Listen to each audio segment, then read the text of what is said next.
The rain had already begun to fall by the time Sergeant William Rourke checked his watch. Midnight patrol always carried a strange silence with it, the kind that pressed against the ears, muting every sound except the crack of rain on asphalt and the occasional groan of the wind as it pushed through the long rows of pine. The base, tucked deep in North Carolina, felt like an island in the storm. Rourke pulled the collar of his jacket high and adjusted the strap of his flashlight. He was 40 minutes into his circuit, boots sinking into damp earth as he followed the chain-link fence. Beyond it, the woods shifted like a living thing, branches swaying, shadows moving in ways that made the imagination restless. He'd walked this route 100 times, yet tonight carried something heavier, something unshakable. At the guard shack, a young private named Simmons nodded as Rourke passed.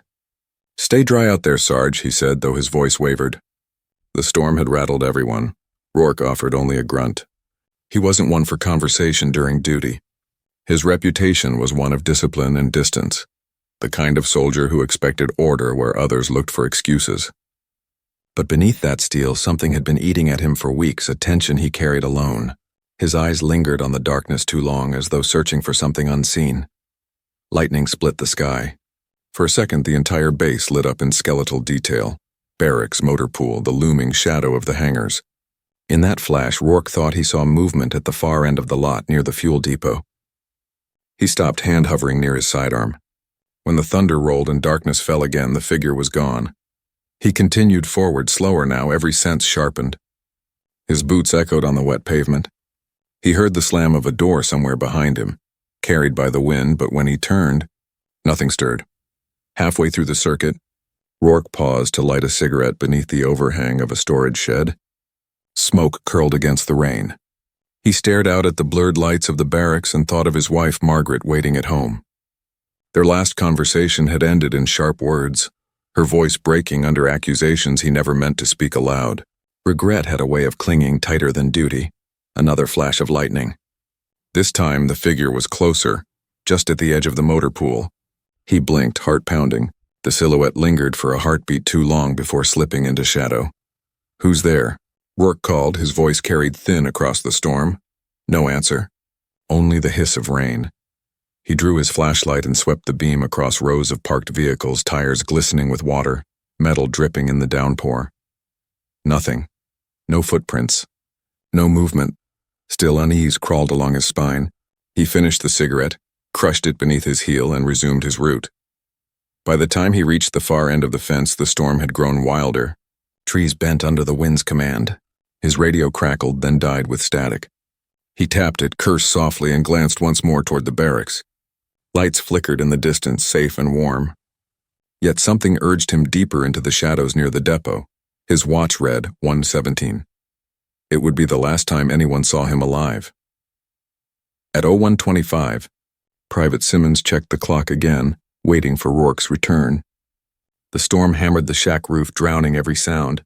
Minutes passed. Then an hour. By dawn, Rourke's post stood empty. Some soldiers whispered he'd run, deserted under the weight of his own demons. Others swore they heard shouts in the night. But no footprints, no blood, no trace remained. Only the storm, and the silence it left behind. What the Army wrote in its official report was clear. Sergeant William Rourke, absent without leave. What his brothers in uniform muttered under their breath was something else entirely. And Margaret Rourke, when told the news, refused to believe either. The morning after the storm, the barracks buzzed with rumor. Sergeant William Rourke had vanished without a trace, and the story twisted with every retelling. Some said he'd walked off base, swallowed by the forest. Others whispered about a fight near the motor pool, voices raised, fists flying. But when the official report arrived, it left no room for whispers. Absent without leave, the paper read. 3 words that carried the weight of condemnation. To the Army, a man gone without orders was a deserter, a stain on the uniform. To those who had known him, it was a verdict that rang false. At headquarters, Major Harlan signed the report with a cold precision. His pen pressed hard enough to tear the paper. "Case closed," he muttered to his aide, eyes flat, voice final. Private Simmons, the last man to see Rourke, sat in silence across the room. He opened his mouth once as if to speak, then closed it again. Fear hung thick. Questioning the narrative meant questioning authority, and that was a dangerous game on this base. When the army messenger reached Margaret Rourke, she was standing on her porch, apron still dusted with flour. She had been baking bread, the one thing that calmed her nerves when William was gone too long. The officer's words cut sharper than the storm that had rattled her windows all night. "Your husband is missing. The investigation concludes he deserted his post." Margaret blinked, unable to process. "Deserted? William?" Her laugh came brittle, almost hysterical. "He served 15 years. He doesn't even skip breakfast without saying a word to me. And you expect me to believe he walked away from the army?" The officer shifted uncomfortably but repeated the script. His orders were clear. Deliver the message, leave no room for doubt. Margaret slammed the door after him, chest heaving. For hours she paced the kitchen, replaying the words. Deserted. The army had turned her husband into a coward with the stroke of a pen. In the following weeks, Margaret wrote letters, dozens of them. Letters to commanders, to senators, to anyone who might listen. Each carried the same plea: find my husband. Don't let them bury his name in lies. Most went unanswered. The few replies she did receive were curt, typed on stiff paper, reminding her of limited resources and official findings. Her neighbors grew wary. To them, she was the wife of a deserter, a woman tainted by shame. Conversations in grocery aisles ended abruptly when she approached. Invitations to dinner stopped. Children whispered when she walked by, but Margaret held firm. At night, she sat by the window, staring out into the dark woods beyond the base, certain William was out there somewhere, not gone, not guilty, silenced. The army's lie had been written, yet beneath the surface, in the barracks and among the men who knew him, unease lingered. There were things unsaid, secrets unspoken, and one of those secrets was about to surface, not in the form of truth, but in the shape of a rumor whispered in shadows. Before the army stamped the word deserter across William Rourke's file, before Margaret was left pacing her kitchen with unanswered letters, there were cracks already running through their marriage, cracks that had widened with each passing year, deepened by long deployments, sleepless nights, and secrets neither dared to name aloud. William had returned from Vietnam carrying more than scars. He carried silence. At first, Margaret thought it was discipline, the soldier's way of locking his feelings away. But over time, silence hardened into distance. He ate in silence, slept in silence, even stared at her in silence as though searching for something just beyond her face. Margaret filled that silence with words. Too many, he would say. Questions? Worries?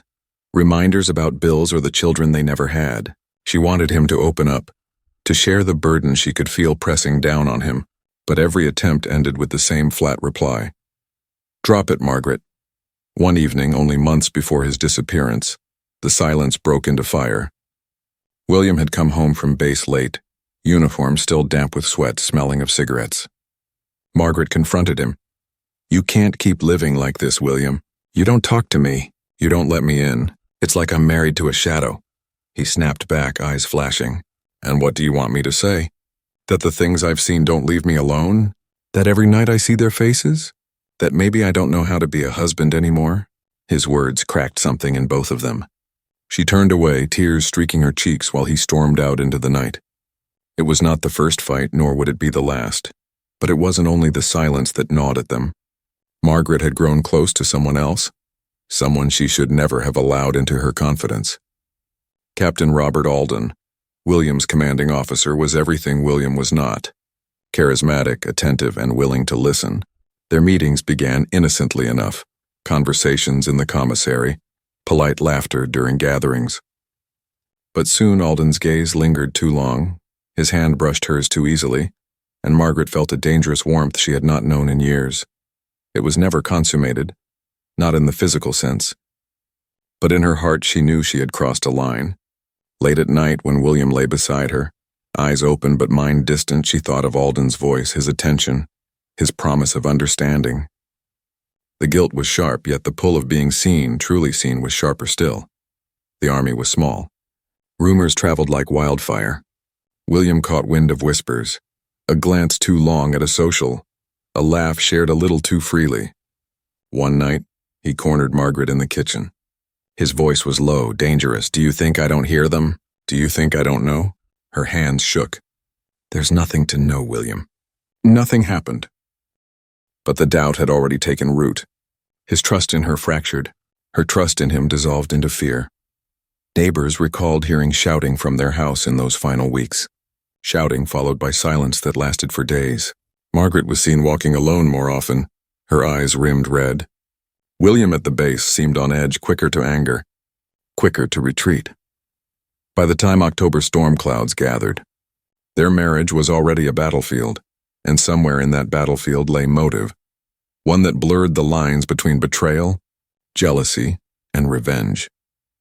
It was only a matter of time before others on the base began whispering about what they had seen, and what William himself might have discovered in those final hours. In military life, silence was currency. You learned early which questions not to ask, which glances to ignore, which truths to bury. But silence could only hold so long before it cracked, and when it did, it leaked in whispers. By the week after Sergeant William Rourke's disappearance, whispers were everywhere. In the mess hall, men hunched low over their trays, voices barely above a breath. In the motor pool, mechanics tightened bolts with one hand while shielding their mouths with the other. Even in the barracks at night, where snores usually drowned everything, the air was charged with secrets traded like contraband. Private Simmons was the first to speak of it. He had been on duty that night, the last to see Rourke. His voice trembled when he told a bunkmate, "I swear I heard him arguing with someone. Near the depot. Not yelling exactly, but sharp, angry, like two men ready to break." The bunkmate pressed him, "Who was the other man?" Simmons shook his head. "Didn't see. But I know the tone." That was no casual talk. The story spread fast. Soon others added details. Some true, some imagined. One soldier claimed he saw Rourke pacing outside Captain Alden's office earlier that week, fists clenched. Another swore he'd overheard Alden himself muttering about insubordination and a man who couldn't keep his mouth shut. Rumors of Margaret's closeness to the captain seeped into the gossip, staining every word. To the soldiers, it painted a picture too easy to believe. A marriage unraveling, a husband humiliated, a confrontation that ended in silence. Yet no one dared put it on paper. To accuse a superior officer was to risk your career, your pension, even your freedom. The Army had its ways of making problems disappear, and everyone knew it. Still, in the quiet corners of the base, men swore they saw shadows moving that night. A flashlight beamed near the motor pool, a figure slipping between hangars. The storm covered the sounds, but not the unease. One corporal confided to Simmons weeks later, "They'll bury this, just like they bury everything else. You didn't see anything, you didn't hear anything. Remember that." And so the whispers grew louder, even as the official record grew colder. For Margaret, those whispers never reached her ears. She remained on the outside, writing letters begging for truth.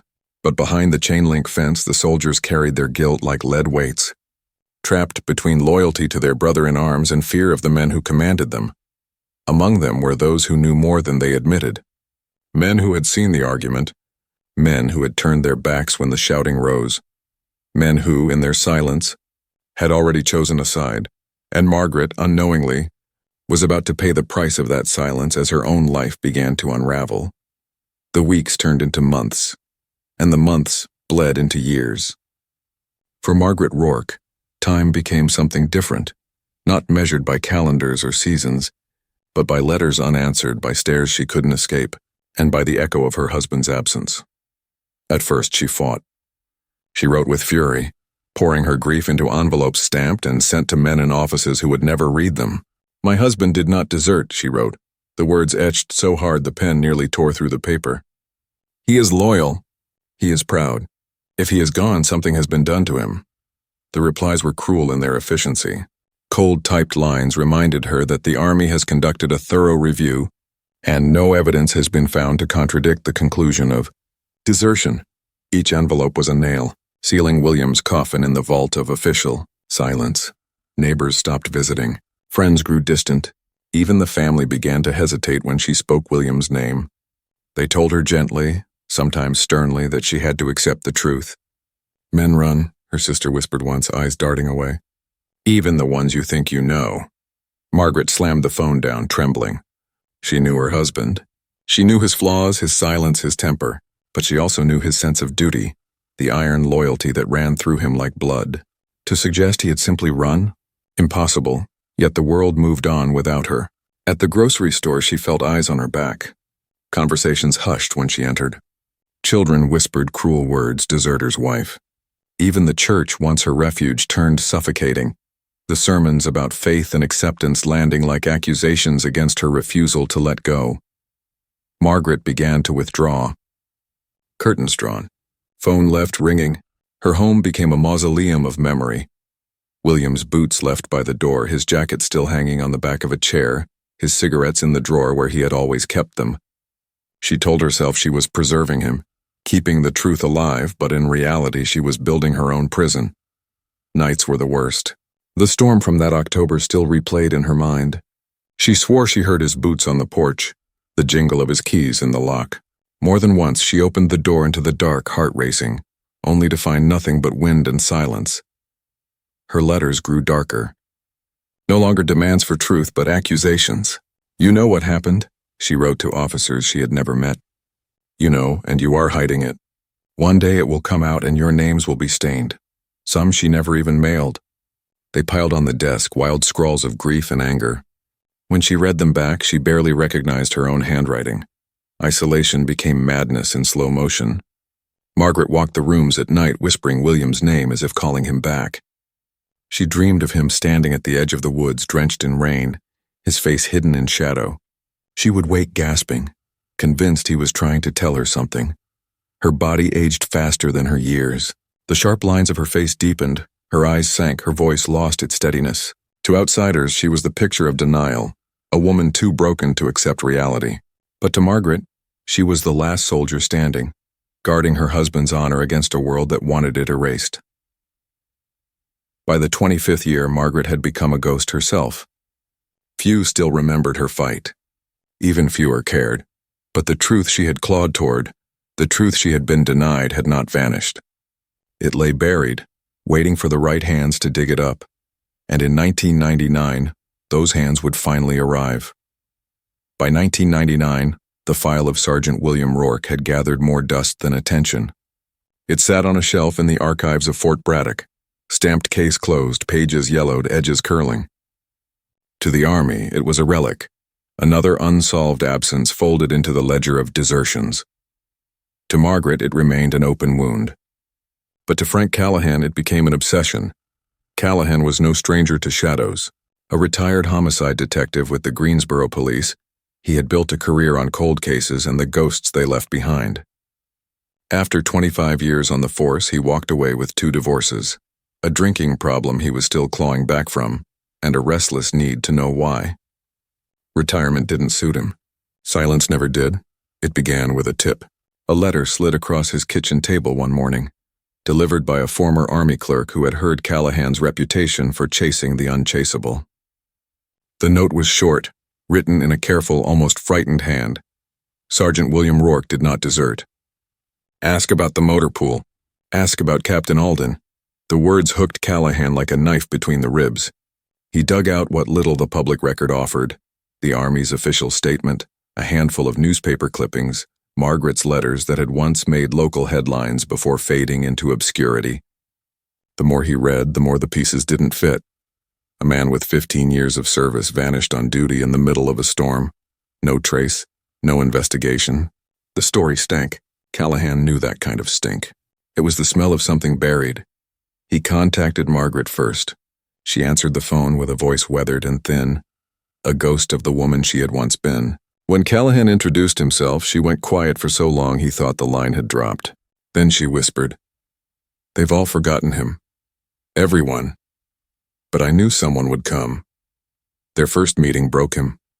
Margaret's home was more shrine than house. William's belongings untouched, photographs covering the mantel, stacks of letters bundled in twine. Her eyes, though clouded with years of grief, burned with the same defiance she had carried since 1974. "Promise me," she said, gripping Callahan's hand with surprising strength. "Promise me you'll find what they did to him." Callahan promised. He began with the file itself. The official documents were sparse, almost insultingly so. A missing persons report, a short investigation summary, and the desertion declaration signed by Major Harlan. No interviews with soldiers, no follow-up searches recorded. No forensic notes. It read less like an inquiry and more like a dismissal. Too clean, Callahan muttered in his office, staring at the pages under a single lamp. Real life's never this clean. Next, he went after the men who had served with Rourke. Most were scattered across the country, retired or long out of the army. Some slammed the door in his face, unwilling to dig up the past. Others cracked with the weight of age and memory, their words tumbling out like confession. One veteran, trembling with Parkinson's, admitted, "There was talk, yeah, about Alden, about Margaret. We all knew Rourke was on edge, and then he was gone." Another whispered through cracked lips, "The army wanted it buried. You start pulling at that thread, you'll find a lot more than one dead sergeant." The deeper Callahan dug, the clearer it became. This wasn't desertion. It was a conspiracy, the kind that stretched beyond one man's disappearance and into the culture of silence that had ruled the base. Still, he needed proof. Whispers weren't enough. He needed something physical, something undeniable. Late one night, Margaret handed him a box of her husband's belongings, papers, letters, and a notebook William had kept. Its pages filled with observations, half-thoughts, and names. One entry froze Callahan where he sat. Motor pool. A 1-0, confrontation. Alden knows. For Callahan, that was the map. For Margaret, it was the first breath of hope in decades. And for whoever had buried the truth back in 1974, it meant the past was about to claw its way back to the surface. The woods pressed in like a living thing. Pine branches clawed at the uniforms of the recovery team as they hacked deeper into the terrain behind the old base. The storm had passed days earlier, but the ground was still soft, every step sinking with a sucking sound that left their boots heavy. For decades, locals had whispered that the land swallowed secrets. Now, shovel by shovel, the army was about to test whether that was true. Private Dawson, the youngest in the unit, gagged at the first whiff of rot. He thought it was a deer at first, maybe a bear that hadn't made it through winter. But then the wind shifted and the smell was heavier, older. A silence fell over the men as if the forest itself had ordered them to be quiet. "Sergeant Rourke?" one of them whispered, though no one dared answer. The unearthed cavity was shallow, as though whoever dug it had worked in haste. Bits of canvas peeked out from the dirt, stiff and crumbling. The shovels hit something solid. Not bone, not stone, but metal. Captain Ellison crouched, brushing away mud with his gloved hand. A military badge, bent but unmistakable, caught the dull light. The letters U.S. Army were still visible. He lifted it slowly, his breath shallow. Dawson murmured, "This doesn't feel right, sir. It feels like we're disturbing something." Ellison ignored him. They dug deeper until they exposed fragments of cloth, bone, and buttons, all scattered, not intact, as though deliberately torn apart. There wasn't a body. There were pieces. Too many pieces. The air thickened with dread. Dawson stumbled backward, bile rising. "Sir, this ain't normal. No one buries a man like that." Ellison pocketed the badge, his jaw tight. "This stays between us until command is notified. No rumors, no chatter. Do you understand?" But as the men gathered their gear, Dawson noticed something the others missed. Carved into the inside of the canvas flap, almost hidden by the dirt, were initials scratched with something sharp. Not Rourke's initials. Different ones. He traced them with his finger, then yanked his hand back as if burned. Later, when he tried to speak of it, Ellison cut him off sharply. "You saw nothing." The team returned to base in silence, but the forest clung to them. The stench of rot lingered in their nostrils, and the image of scattered remains haunted their thoughts. Word spread anyway, slipping through cracks and whispers. Soldiers at the mess hall spoke of ghosts walking the perimeter, of Rourke calling out from the trees. Some swore they saw lights at night, flickering deep in the woods where no patrols were scheduled. Dawson lay awake in his bunk, staring at the ceiling, replaying the sight of those scratched initials. They didn't match any man he knew on base, but he couldn't shake the feeling that whoever had carved them hadn't been trying to claim the grave. They had been leaving a warning. The next morning, the recovery team was summoned again. A second site had been found, deeper in the woods beyond where the maps marked the boundary of the base. The forest, it seemed, wasn't done giving up its secrets.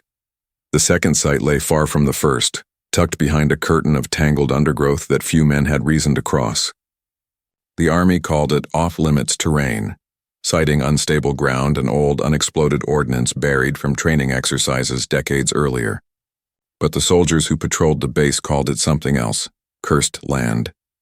The recovery team marched in silence, sweat dripping despite the cool morning air. Dawson lagged at the rear, his eyes darting to every shadow. He couldn't shake the feeling that the woods were watching them. He thought of the initials he had seen scratched into the first grave's canvas, letters that didn't belong to Rourke, and the tight-lipped way Captain Ellison had silenced him. When they reached the clearing, the men froze. It wasn't just another shallow grave. It was a pit. The earth had collapsed inward, exposing layers of old soil stained black. Shattered wood and corroded metal poked from the sides, remnants of crates long forgotten. And scattered among them, unmistakably human, were bones. Dozens. Some small, some large, all broken in unnatural ways. Private Lopez muttered a prayer under his breath. "Jesus, Mary, and Joseph," Ellison barked. "Quiet. Form a perimeter." But even he couldn't disguise the tremor in his voice. He crouched at the edge, eyes locked on something glinting among the bones. He reached down and pulled free a rusted chain with a tag still attached. He wiped the dirt away and read aloud, "Lieutenant Marcus Keene, missing 1969. The silence that followed was suffocating. Everyone on base knew the name. Keene had disappeared during a storm patrol 5 years earlier, just like Rourke. Dawson whispered, "Sir, this isn't just one man. This is a graveyard." Ellison shot him a glare, but it was hollow. He knew Dawson was right. The pit stretched deeper than their lights could reach. How many names lie buried here? How many men had vanished under the cover of storm and silence? The air grew colder, though the sun burned high above. Lopez stumbled back, clutching his cross. "We shouldn't be here. This place, it wasn't meant to be opened." Ellison snapped, "Enough. We're soldiers, not children. Command will be notified. This site will be secured. Nothing leaves this clearing. Not a word." But as they turned to leave, Dawson noticed something carved into the trunk of a tree at the clearing's edge. The letters were crude but deliberate, cut deep into the bark with a steady hand. "Not forgotten." The word sent a shiver down his spine. On the march back, Lopez leaned close to Dawson. "You saw it too, didn't you, the tree? The message." Dawson nodded. "That wasn't for us," Lopez whispered. "That was left for them, for the ones buried out there." That night, the barracks were alive with unease. Rumors swirled, of mass executions, of cover-ups, of something darker rooted in the soil beneath their boots. Dawson lay in his bunk, unable to sleep, replaying the message carved into the tree. Not forgotten. He couldn't shake the thought that someone on the base, maybe even someone still alive, had been the one to leave it. Someone who knew the truth, someone who wanted it remembered. And as the wind howled outside, rattling the windows like skeletal fingers, Dawson swore he heard footsteps pacing just beyond the barracks door, slow, deliberate, as if a patrolman still walked his midnight route. But when he gathered his courage to look, the corridor was empty. The base was changing. You could feel it in the way men carried themselves, in the way conversations stopped cold the moment an officer passed. What had once been easy laughter in the mess hall now turned into hushed murmurs over half-finished meals. The discovery in the woods had infected the air, like mold spreading silently through the walls. Private Dawson noticed it most during night duty.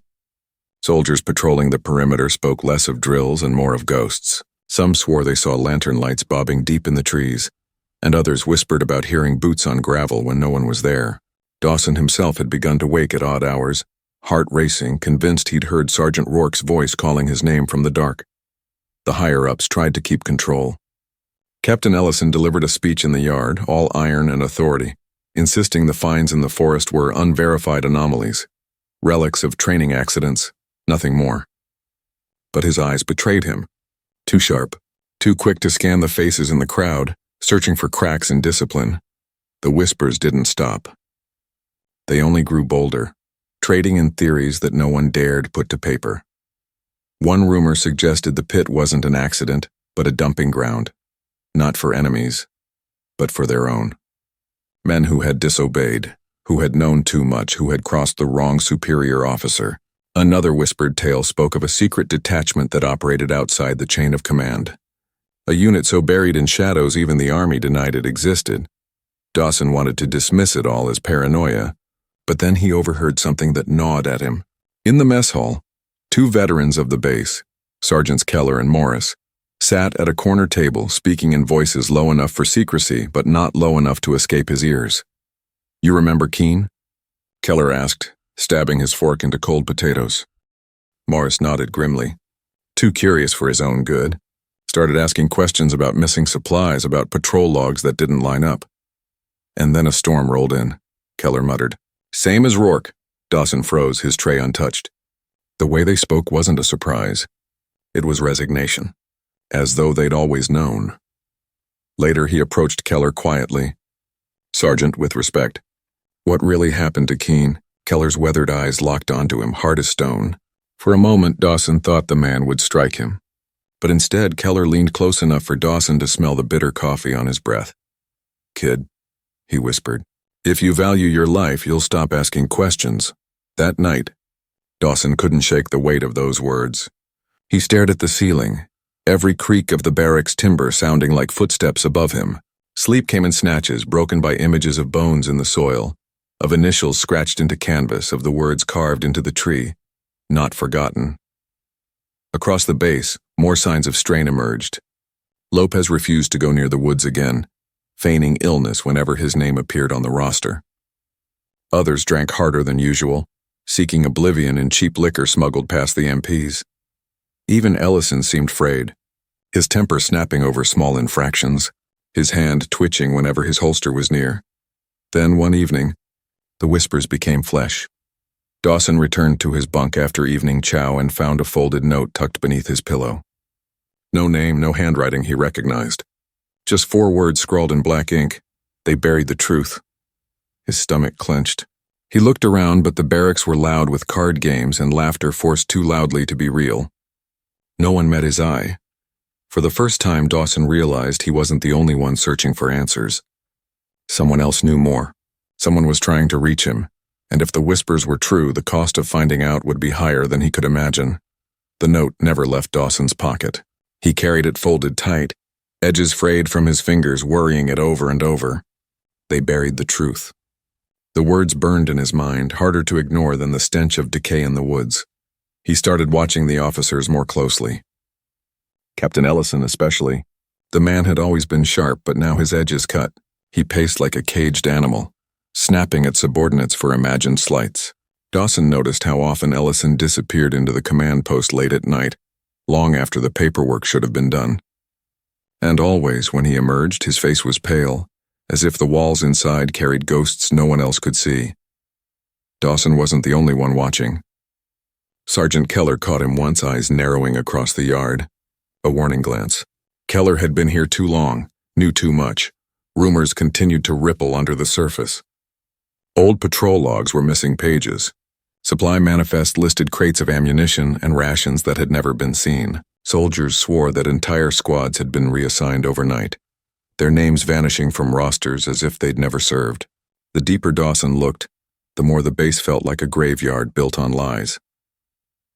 One evening, as rain tapped softly against the barracks windows, Dawson found himself summoned. An MP escorted him to Ellison's office without explanation. The room was dim, lit by a single desk lamp that threw long shadows across the maps and files stacked high. Ellison didn't look up when Dawson entered. Instead, he flipped open a folder and spoke in a tone that was too calm, too deliberate. "You've been asking questions." Dawson's throat tightened. "Sir, Ellison finally lifted his gaze, eyes like iron. "Do you know what happens to men who dig too deep around here?" The silence stretched. Dawson forced himself to meet his commander's stare. "With respect, sir, I just want to understand what's happening to this unit. What happened to Sergeant Rourke? To Lieutenant Keene?" Ellison's jaw flexed. For a moment, Dawson thought he saw a flicker of something human. Regret, maybe even fear. But it vanished as quickly as it appeared. "You're a soldier," Ellison said flatly. "Your duty is to follow orders. Curiosity will get you killed." He dismissed Dawson without another word. The MP led him back through the rain-soaked yard, the chill seeping deep into his bones. That night, Lopez confronted him in the barracks. What did Ellison want? Dawson hesitated, then pulled the folded note from his pocket. Lopez read it, his lips moving silently, then looked up with eyes wide. "Dios mío, you think the officers are behind this?" I don't know, Dawson admitted. But someone wanted us to find that grave. And someone else is trying damn hard to make sure we don't ask why.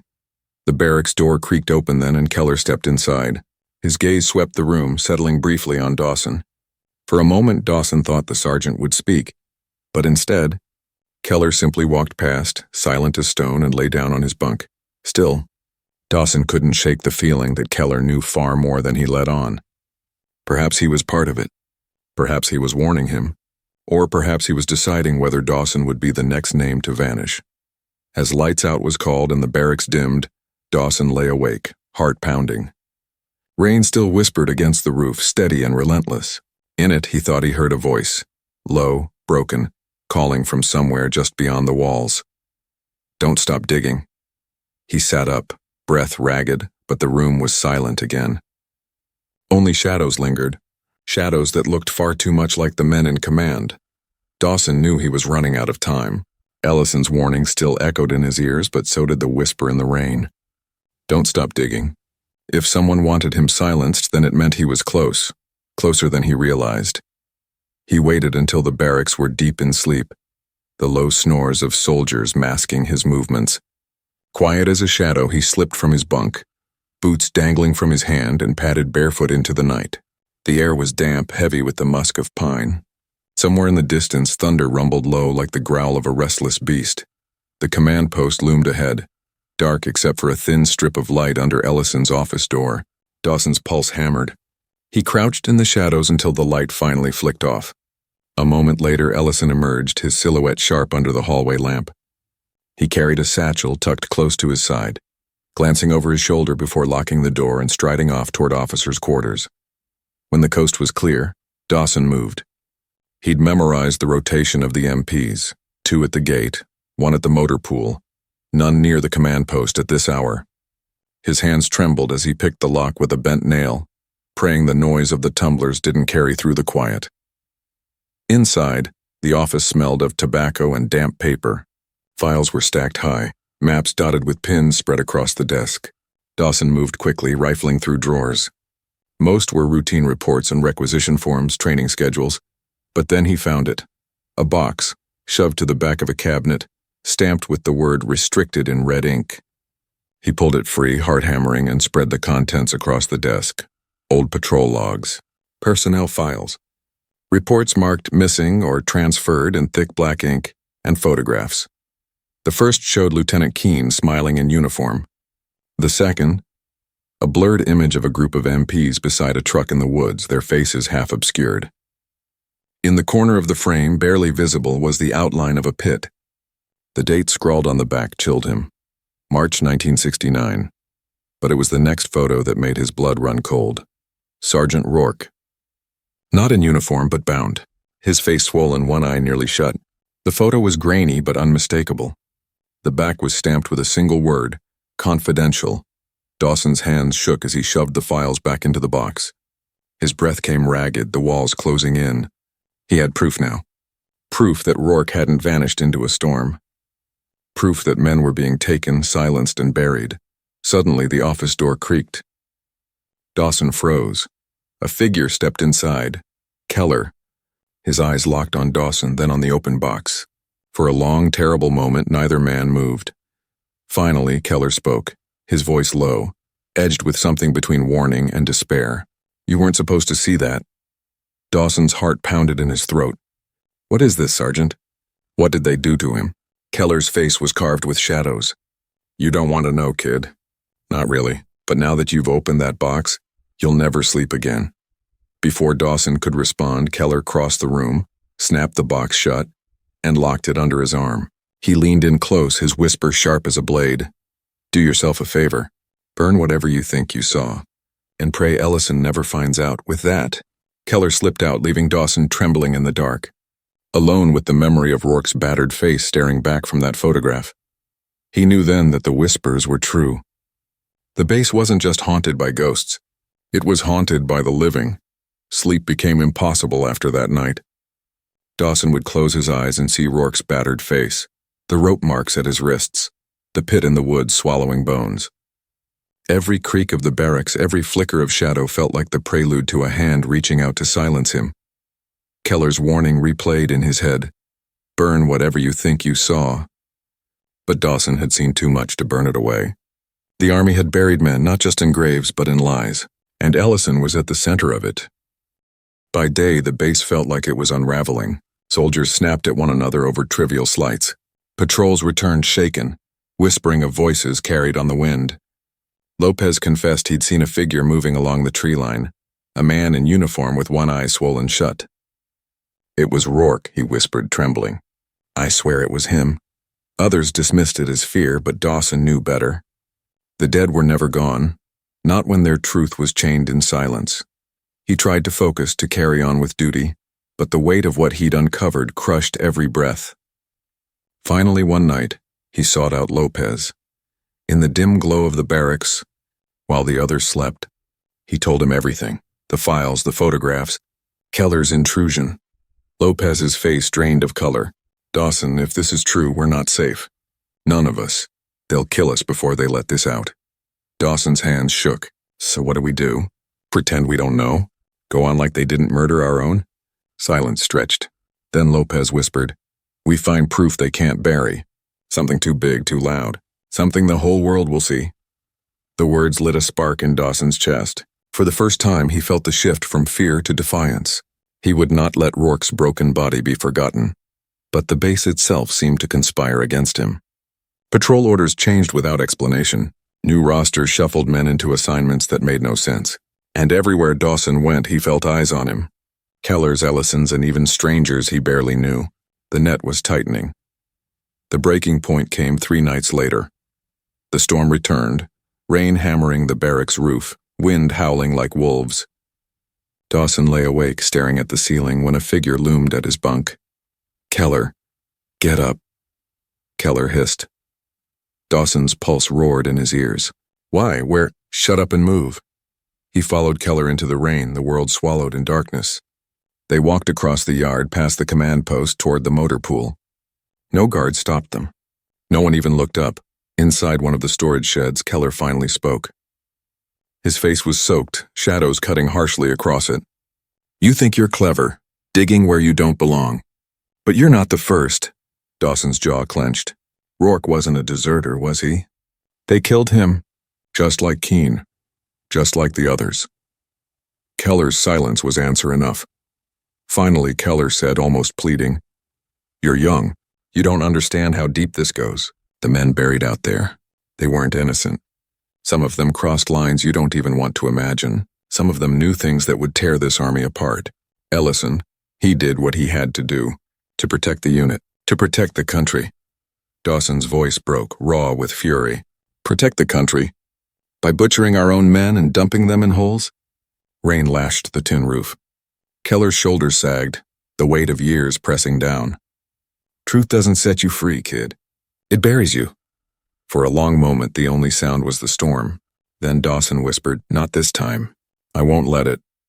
Keller's eyes softened with something almost like pity. Then God help you.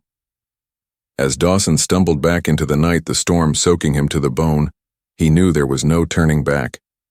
The truth was a blade in his hand now, sharp, dangerous, impossible to sheath. The army had buried its secrets deep. But storms, he realized, always bring the dead to the surface. Sleep became impossible after that night. Dawson would close his eyes and see Rourke's battered face, the rope marks at his wrists, the pit in the woods swallowing bones. Every creak of the barracks, every flicker of shadow felt like the prelude to a hand reaching out to silence him. Keller's warning replayed in his head. Burn whatever you think you saw. But Dawson had seen too much to burn it away. The army had buried men, not just in graves, but in lies, and Ellison was at the center of it. By day, the base felt like it was unraveling. Soldiers snapped at one another over trivial slights. Patrols returned shaken, whispering of voices carried on the wind. Lopez confessed he'd seen a figure moving along the tree line, a man in uniform with one eye swollen shut. It was Rourke, he whispered, trembling. I swear it was him. Others dismissed it as fear, but Dawson knew better. The dead were never gone, not when their truth was chained in silence. He tried to focus, to carry on with duty, but the weight of what he'd uncovered crushed every breath. Finally, one night, He sought out Lopez. In the dim glow of the barracks, while the others slept, he told him everything. The files, the photographs, Keller's intrusion. Lopez's face drained of color. Dawson, if this is true, we're not safe. None of us. They'll kill us before they let this out. Dawson's hands shook. So what do we do? Pretend we don't know? Go on like they didn't murder our own? Silence stretched. Then Lopez whispered, we find proof they can't bury. Something too big, too loud. Something the whole world will see. The words lit a spark in Dawson's chest. For the first time, he felt the shift from fear to defiance. He would not let Rourke's broken body be forgotten. But the base itself seemed to conspire against him.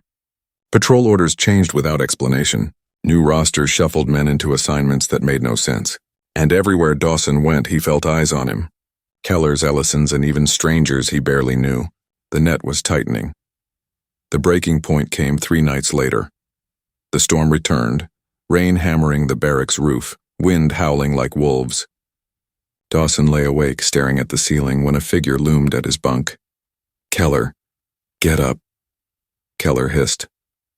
Dawson's pulse roared in his ears. Why? Where? Shut up and move. He followed Keller into the rain, the world swallowed in darkness. They walked across the yard, past the command post, toward the motor pool. No guard stopped them. No one even looked up. Inside one of the storage sheds, Keller finally spoke. His face was soaked, shadows cutting harshly across it. You think you're clever, digging where you don't belong. But you're not the first. Dawson's jaw clenched. Rourke wasn't a deserter, was he? They killed him, just like Keene, just like the others. Keller's silence was answer enough. Finally, Keller said, almost pleading, you're young. You don't understand how deep this goes. The men buried out there, they weren't innocent. Some of them crossed lines you don't even want to imagine. Some of them knew things that would tear this army apart. Ellison, he did what he had to do, to protect the unit, to protect the country. Dawson's voice broke, raw with fury. Protect the country? By butchering our own men and dumping them in holes? Rain lashed the tin roof. Keller's shoulders sagged, the weight of years pressing down. Truth doesn't set you free, kid. It buries you. For a long moment, the only sound was the storm. Then Dawson whispered, not this time. I won't let it. Keller's eyes softened with something almost like pity. Then God help you. Before Dawson could speak, Keller slipped something from his coat, a battered envelope. He pressed it into Dawson's hand. This is everything I've kept. Patrol logs, witness statements, Rourke's last orders. If they find it on me, I'm finished. But maybe you can still get it out. Dawson stared at him, stunned. Why are you? Keller cut him off, voice sharp. Because I'm tired of ghosts walking this base. Take it and run before they decide you belong in the ground with the rest. And then Keller shoved him out into the storm. Dawson stumbled through the rain, clutching the envelope like a lifeline.